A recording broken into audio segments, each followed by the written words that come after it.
Barbie Fortesa update. Ang dahil pang nagpunta dyan sa mall show, dyan sa Cebu. Ayan si Barbie, oh. May pinagpagaluhan si Barbie dyan. May pagkamayan si Barbie sa mga fans, sa mga nakalapit. Kanya-kanya silang selfie. May nagpa-autograph na kay Barbie, oh. Habang umakanta si Barbie.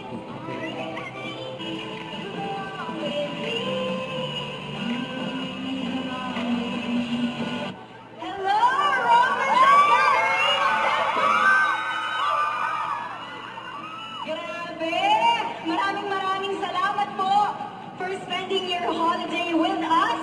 And tama po ba? Happy 45th anniversary Robinson's Galleria Cebu!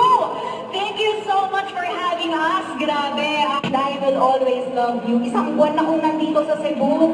Nilibot ko po, isa ako lechonera doon sa show na yon. Kaya talagang malapit ko sa puso ko ang Cebu. Kaya I'm so happy to be back here and to perform in front of all of you guys promoting our project Beauty Empire na sana po ay sinubaybayan po ninyo sa View.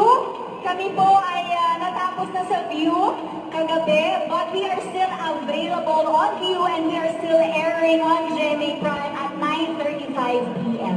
Oh, thank you so much for sharing. Napakarami mo palang stories with Cebu. Yes. Oh, sa paborito din mo sa Cebu. Ako di ko kinabuki diri. Uy, paborito na ko diri. Ah, ganun ka naman. Dili kaya ko ni dako diri. Hey, 15 years ko sa kinalaro na the next 15 years ako live diri.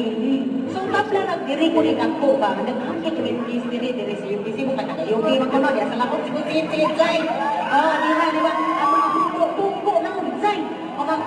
Ang mga dagat given na siya. Given na siya, pero ang kanang mga street side na ang mga inom sa Daprindalan din. Ilaw na mo. So basically, Ilaw na mo. Kinsa na kato, liyang siguro business Cebu. Kasi sa debut kami sa UP. Kinsa na kato liyang. Isa ka liyang. Tara mga kagayin. Inom liyang side. Okay, tara na. Muna, say hi. so basically for choice, Cebu is home. Cebu That's why, is home yun. Okay, home yun siya. Grabe siya, no? My favorite thing in Cebu is my home. Don't forget to subscribe, click the notification bell for more updates. This is Picture Reaction Vlog. Stay tuned for more videos. See ya.